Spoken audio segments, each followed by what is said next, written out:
बाचस्पति सम्मान्य सुरमा पाढ़ी महोदया,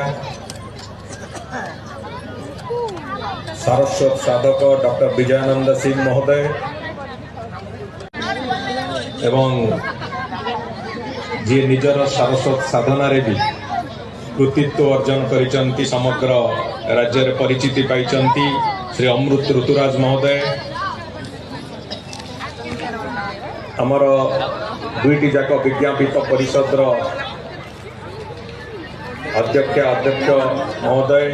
दुईटी जाक ब्लॉक अध्यक्ष महोदय, कार्यकारी समितिर सभापति सामुदाय दुष्मंत, सामने उपस्थित समस्त निमंत्रित अतिथि माने एवं एटी उपस्थित आज उद्यापनी उत्सव को एवं आज विशिष्ट दिन को एटी आपण मानकर उपस्थित जाहिर करुछि।